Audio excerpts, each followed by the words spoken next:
Hi friends! My name is Celine, and my mom is my best friend. She was a small businesswoman, but after she divorced my dad, her luck turned around and she made it big. Mom adored me. By the time I was 7, I was living the life of a Malibu Barbie. She got me everything I wanted. She threw a birthday bash for me that had ponies and hot air balloons in it. My friends were shocked. Once when I was in 2nd grade, I had a fight with my annoying classmate, and Mom was called to the school to meet the teacher, who I hated. Celine needs some discipline. Just look at what she did to her classmate. Maybe she needs a father to teach her some manners. Get her one. My mom suddenly went ballistic and pushed the teacher away. Are you a moron? My daughter doesn't need a father. She has me, and I can take care of her. You say nonsense like that again, and I'll have you fired. I was so proud of my mom as she took my hand and stormed off. By the time I was in 4th grade, my mom was my best friend. I used to tell her every single freaking thing that happened to me. But once, I made a mistake. I told her how I'd seen my friend Jessica take the teacher's watch and put it in her bag. And a few days later, I invited my friends to my house. When we were all having lunch, I heard a loud scream from my room. We all ran there to find Mom holding Jessica's hand. You can't fool me, kid. I know you stole your teacher's stuff. And now you're snooping in my daughter's room. Oh my God! Jessica was shaking and in tears. Mom, she had to go to the bathroom. I told her to go to my room. When my friends left, I was so angry at Mom. I told her I won't be telling her anything from now on. Even though she apologized, I ran to my room and slammed the door shut. The next day at school, my friends started avoiding me like I was some weirdo. And this mean Jessica said, "No, you can't sit with us because you tell all our secrets to your mom. Why are you like that, dumbhead?" I started eating alone, but one day, something amazing happened. A girl came and sat next to me at lunch. Her name was Ashley, and she was new in the school. Soon we became friends, and it was so good having someone to talk to. A few days later, I saw Jessica wearing my bracelet that Mom had specially gotten made for me. Hey, that's mine! That bracelet has my name on the back! You're such a thief! I grabbed her wrist to take it away, but Jessica pushed me hard and pounced on me. Just then, Ashley came running and snatched the bracelet from her. We reported her to the principal, and she took a look into Jessica's locker. She was stunned to see so many stolen items. Jessica was suspended for 2 weeks, and I felt so foolish. Mom had been right about Jessica all along. When I went home, I apologized to Mom and she hugged me tight. By the time we were in 10th grade, Ashley and I were best friends. Once she was at my place and we were discussing my new crush, Adam, when Mom walked in. I was so excited to tell her too, and showed her all his pictures on Facebook. I can't believe you just told your mom about your crush. I would never tell my mom such a thing. A few days later, Mom came to school and she spotted Adam with some boys. And then she said the most embarrassing thing ever. "Oh, you're Adam, right? This is Celine, and she's my daughter." "Oh, yeah, that weirdo?" "What did you just call her?" "A weirdo, and I think she's also dumb." "Oh my God, you're such a rude kid. I can't believe she has a crush on you. And she even looks at your pictures on Facebook all day? For what? You're a jerk, I can tell." Everybody, including Adam, looked at me like I was some psycho stalker. I grabbed Mom's arm and tried to drag her away. Oh, so Celine is crazy. Just like her mom. Just let me teach this loser a lesson. Mom tried to attack him, but thankfully, I was able to drag her away. At home, I had a huge fight with Mom about it. "I did the right thing, Celine. The only thing you did was ruin my life." Mom asked for forgiveness, and I knew Mom meant well. So after a few hours, I forgave her and we hugged. But not for long. A couple of months later, we were having a Mother's Day event at our school. And when it was time for Ashley to give her mom the gift in front of everyone, Mom rushed to Ashley's mom and handed her a bag. She had gotten a matching outfit for her and Ashley. "I was so sorry to hear from Celine about your money problems and the divorce. You must be going through a really hard time right now. That's why I bought the nicest dresses for you and Ashley." Oh my God! How could she blurt that secret out in front of everybody? Ashley and her mom were stunned. So were all the people in the classroom. Suddenly, Ashley was furious. She attacked me and held my hair tight in her grip. "How could you tell your mom about it?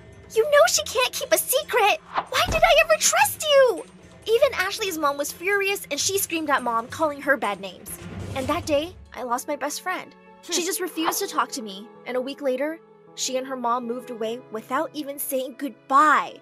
I was heartbroken, and my relationship with my mom was never the same. "Celine, please forgive me. It was an honest mistake." "Mom, enough is enough. You betrayed my trust and hurt other people. You can't just say it's a mistake every time. I can't do this anymore." I moved out of the mansion when I turned 18 and got admission in university. I got busy with studies, and Mom and I spoke less and less frequently. Luckily for me, I found love and got married after graduating. I was living a happy life with my husband, Andrew. After graduating, I opened up an art gallery with Andrew, and the exhibitions I held were famous all over town. After 2 years, we were blessed with a little baby girl. We named her Crystal. She had a star-shaped birthmark behind her ear, and I just loved kissing it. She was my world. One day when I returned from work, I saw Andrew park up his new Porsche. I was stunned. Sure, we both earned well, but not that well. Something was off about Andrew. I walked into his new home office and heard him talk to some girl. Oh, babe, I love you too. You think I'm in love with her? I am living with her only for the money. I went berserk on Andrew. I made him tell me the truth. But when he did, I felt the earth shake beneath my feet. My mom had been sending him money, and that's why he was with me, while he loved someone else. First, I kicked Andrew out of the house. I was done with him. Then I called up Mom. Why can't you just stop interfering with my life? Why did you give money to Andrew? But honey, Andrew asked me for money. He said he would leave you if I didn't give him the money. You knew he didn't love me and you didn't tell me? Mom, that's awful. You think giving him money was right? I told her never to send money again and hung up. I just wanted to focus on raising Crystal.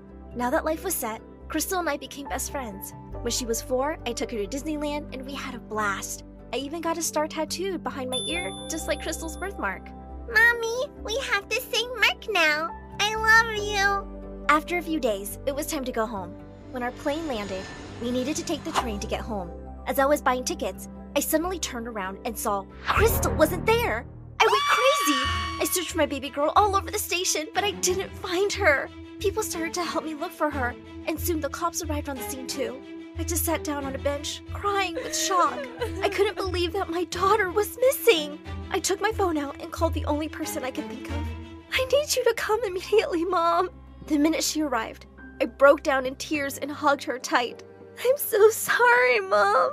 Now I realize the pain of being away from your child. I am so sorry. Hush, Celine. You have nothing to be sorry about. Don't worry, love. We will find my granddaughter. But days turned into weeks, and my baby girl was nowhere to be found. It had been many months since Crystal was missing, when a familiar-looking woman visited me at home, and when our eyes met, we were both shocked. Ashley? Is that you? Oh my God, Celine! I'm the detective handling your daughter's case. We hugged each other tight as we both started to cry. Don't worry, we will get her back, I promise. For 5 years, we searched for Crystal day and night. Everywhere I went, I would see my daughter. One day, I was walking towards the police station where Ashley worked when suddenly, I heard a voice. A voice so sweet that it shook me. Hey, Mom, wait up! I'm coming! I turned around and saw a girl who looked so much like Crystal. Oh my God, it was my baby girl, all grown up. Without a second thought, I ran to the girl and took her arm, and she started screaming, Mom, Dad, help! Sweetie, just let me look at your ear. Turned out, it was not Crystal, and her parents furiously took her away, and I was heartbroken all over again. I was almost beginning to lose hope. I met Mom at the park that night and cried on her chest. Mom, it hurts, Mom. It's burning. I miss my baby. I'm so sorry for treating you badly. You were my best friend. I now understand how much I hurt you. Mom, I just want my baby back. Mom? I couldn't believe what I just heard. I looked around to see Ashley, and next to her was a 9 or 10-year-old girl looking confused. The moment I saw her, I knew it was my Crystal. I ran to hug her, but the girl took some steps back. Mom had a tattoo like mine behind her ear. Show it to me if you are my mom. I showed her the star tattoo, and she gave me a huge smile and flung herself in my arms. Mom! I missed you so much! Why did you leave me? You don't love me! Oh, baby girl, I love you so much, and I looked so hard for you. I missed you. I missed you. Ashley told me that my baby had gone on a train to another city, where a couple had found her wandering alone and crying, and they'd taken her in. Since then, they had been trying to search for her family. I pulled Mom to join our hug, and also Ashley. I love you guys so much. All my best friends are back now. I love you, Crystal. I love you too, Mommy. Hi there, my name is Emily. I want to tell you my story about how my brother won a ton of money playing the lottery. Wow, lucky guy. This is going to be a happy story, you might think. Well, listen to what happened and then decide for yourself. You know that saying about how family comes first? Well, maybe it does. That is, until something happens that changes a member of your family so much that you don't even recognize them anymore. In the case of my brother, the thing that changed him was money. Lots and lots and lots of money. Here's the full picture. I'm 15 and my brother Nate is 21. I loved having a big brother. Nate was usually pretty nice to me and didn't treat me like his dumb kid sister. I looked up to him. When he got his first job out of college, I was super proud of him. Nate would sometimes buy me cute stationery or my favorite candy with his paychecks. What a big brother, right? At his job, he joined a syndicate that played the lottery each week. He threw in his share on a Friday, but like most people, never expected to actually, win. Then came this incredible day. I will never forget it. Nate came home and he looked pale and kind of nervous. I asked him what was wrong, and he gave me this quick, tight hug and asked where our parents were. My mom came into the room, and Nate asked us to sit down. Honestly, I was actually pretty worried at this point. Was he ill? Had he been fired from his job? I could never have guessed what Nate was about to tell us. "I've won some money," he said. "The syndicate at work.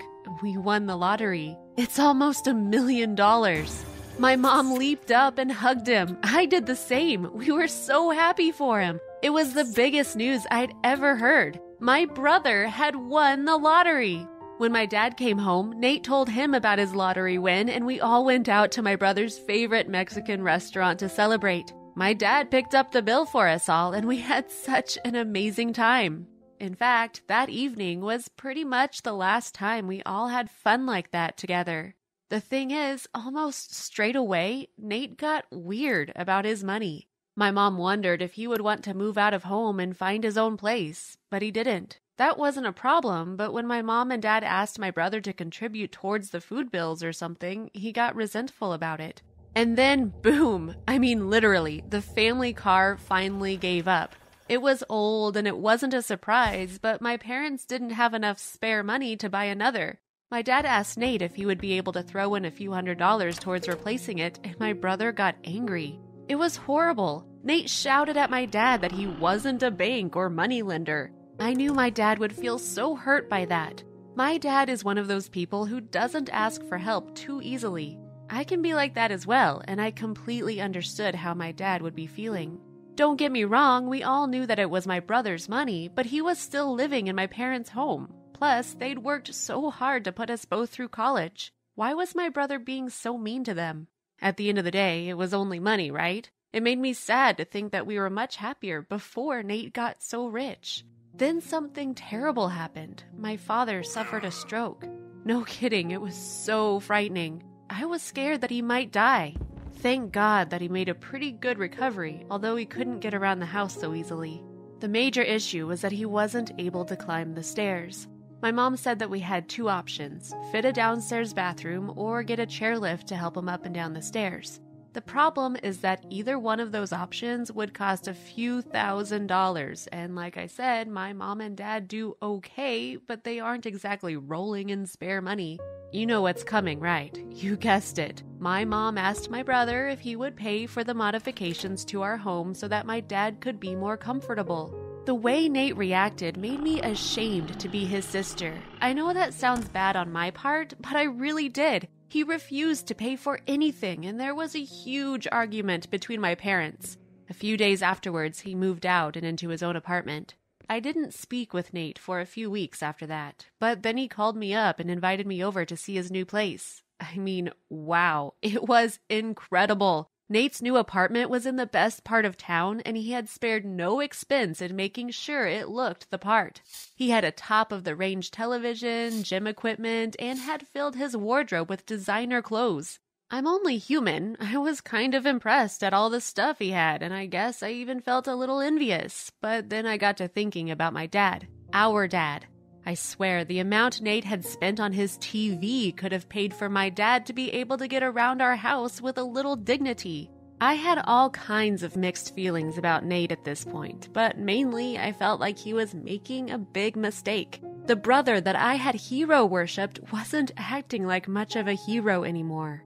And then, to make matters worse, he got a girlfriend who seemed to enjoy spending his money just as much as he did. As soon as Jessica came on the scene, I didn't get invited to watch TV at Nate's apartment anymore. Suddenly, Jessica and Nate were taking vacations in Mexico and Costa Rica and even hitting up the casinos in Las Vegas. It was Jessica who encouraged Nate to quit his job. I was upset when I heard about that. I remember Nate buzzing with excitement when he got his first paycheck. He had been so happy. Now he was happy, but it was a different kind of happy. And it didn't involve his family. It was 2 months later when I got a call from Nate. He sounded really low, and it was a surprise when he asked me to meet up with him. "Will Jessica be there?" I asked. "Nope," Nate had said. "Jessica's long gone." We met in a coffee house near his apartment, and I couldn't help feeling proud of my brother when he walked in, smartly dressed and handsome. For a moment, it felt like the old days. Then I remembered my dad at home, struggling to get upstairs to use the bathroom, knowing that Nate could help out and was choosing not to. I had made a decision. I wasn't going to stay quiet any longer. If I was going to respect myself, I had to tell Nate a few home truths about how mean he had been to my parents. I took a deep breath and was about to speak my mind when Nate got in first with a couple of bombshells of his own. His lottery win had been pretty big, but so was the rent on that slick apartment. With the no-expense-spared vacations, designer clothes, an insanely expensive car, and, surprise, surprise, presents for Jessica, over half of Nate's winnings were already gone. Nate had told Jessica that he was going to ask for his old job back, find a cheaper place to live, and try to hang on to what was left of his money. It turned out that Jessica wasn't too happy about that news, and as soon as she got wind that there would be no more first-class flights to Aruba, she was out of there. I felt sorry for him, but he'd brought it all on himself. Dad, on the other hand, hadn't. I felt my old anger rise again. You could have afforded to help Mom and Dad, but you chose not to. But you're happy to waste money on cars and diamond earrings? Yeah, I'd seen them. For a girl who was only interested in you when you were spending money on her? Nate started to speak. He wasn't used to me talking to him like this, but I cut right across him. You know that you've hurt Mom and Dad so much, but they still love you. They would never turn their backs on you. I looked up to you, Nate, but not anymore. I figured my big brother would always be the good guy, but you're not. I saw Nate flinch at this. I knew that deep down he sees himself as the good guy. He wants to be the good guy. He's no better than Jessica, getting his head turned by being rich and forgetting about what makes a decent person. I stood up to leave, and Nate immediately reached for his wallet. "Forget it, Nate. I can buy my own coffee," I said as I left. I walked slowly, hoping that Nate would run and catch up with me. He didn't. Maybe some of what I said hit home. Maybe not. I guess time would tell. But guess what? Within days, everything had changed again. Nate moved into a cheaper apartment and managed to get his old job back. He sent Mom and Dad a check for enough money to get the house fixed up. I know this sounds like a happy ending, but it's not the ending. It's just where we are right now. He's patched up the rift, but I've seen a different side of Nate. I know he isn't as strong as I thought he was. He's capable of making bad decisions and treating people that love him badly. Look, I don't want to be the voice of doom, but I just have this feeling that it could all happen again. Nate still has a stack of money in the bank, and I guess it's true that money can change people. What if Jessica appears on the scene again? What if he has a bad day at work and gives up his job because right now he can afford to bankroll himself? I swear I can see a day when the money runs out. I don't even think it will be that long before it does, unless Nate figures out for himself what his weaknesses are.